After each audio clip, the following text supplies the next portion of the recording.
adalah bersyukur kepada Allah. Bersyukur.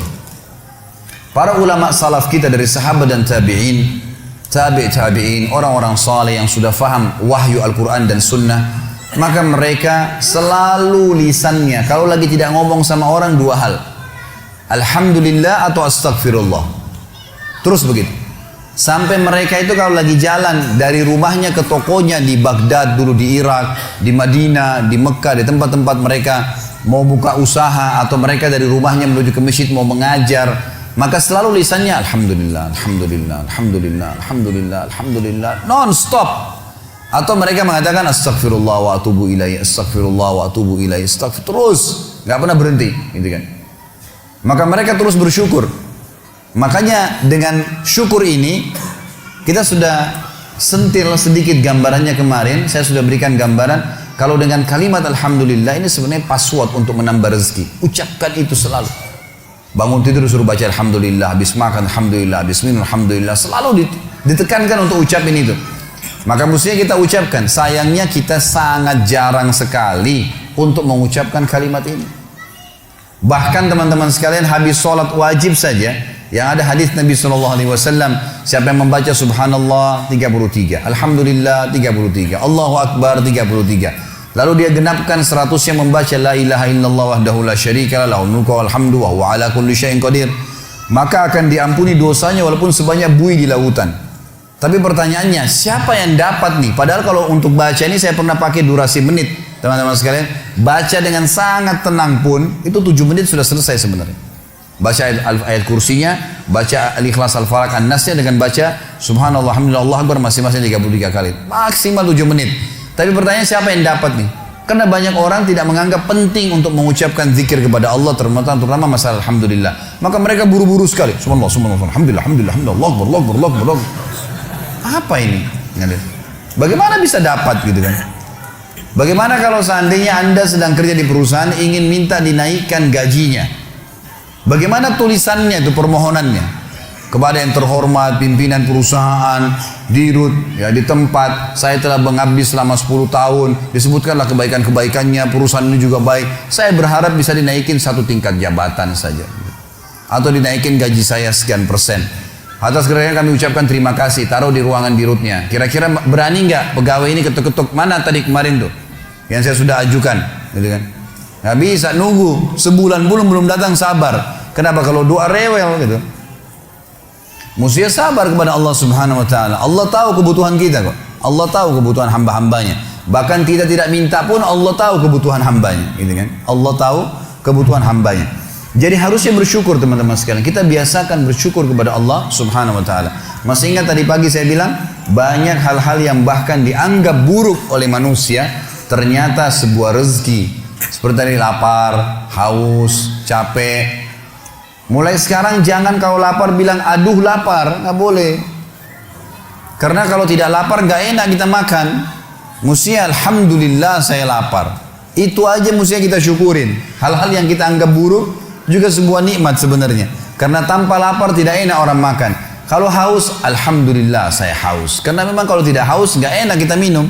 Begitu pula dengan capek, alhamdulillah saya capek. Karena dengan capek enak rasanya tidur itu. Tapi kalau tidak capek kita nggak enak tidurnya, gitu kan? Bahkan kadang-kadang kita gelisah bangun tengah malam karena sudah terlalu banyak tidur. Coba kalau kita capek luar biasa, mestinya lisan kita mengatakan alhamdulillah.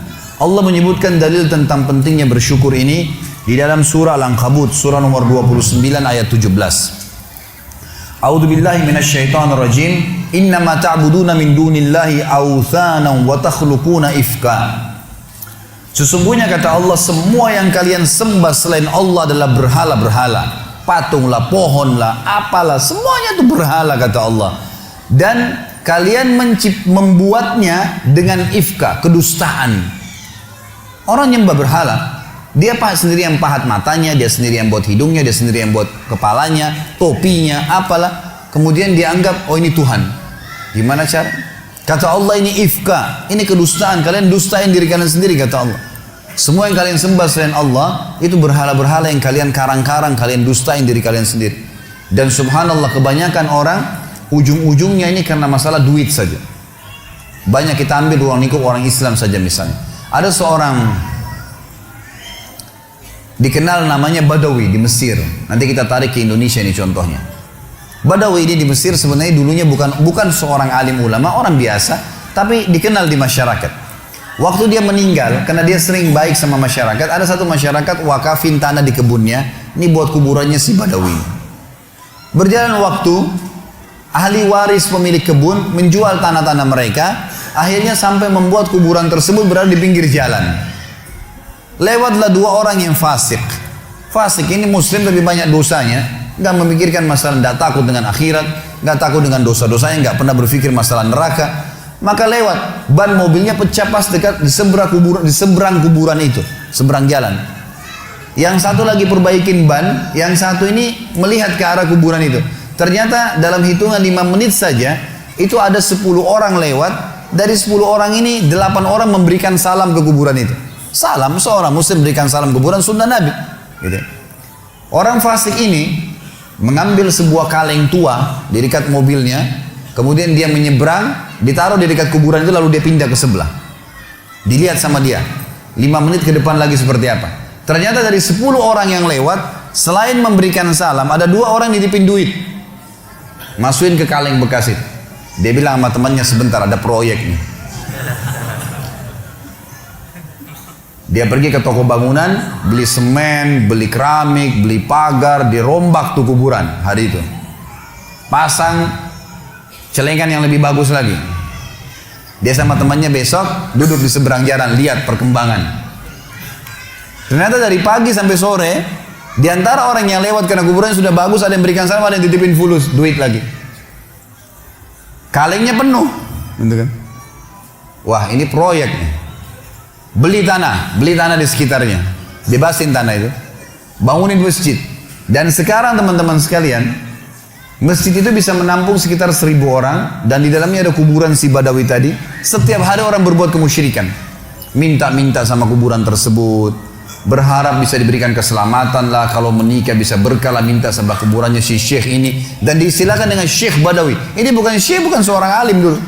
Sedangkan orang alim aja nggak boleh, apalagi bukan orang alim. Sampai Imam Nawawi rahimahullah. Ini teman-teman, maaf, di Indonesia yang masih banyak melakukan hal-hal seperti ini. Imam Nawawi ini salah satu tokoh madhab Syafi'iyah. Beliau mengatakan, saya heran pada orang-orang yang minta-minta pada kuburan, walaupun itu adalah orang alim.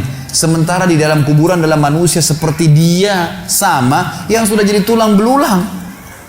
Nabi Muhammad SAW saja kita masih kirimin salawat untuk beliau. Apa itu salawat? Tambahan rahmat dari Allah SWT. Nabi yang sudah diampuni dosanya.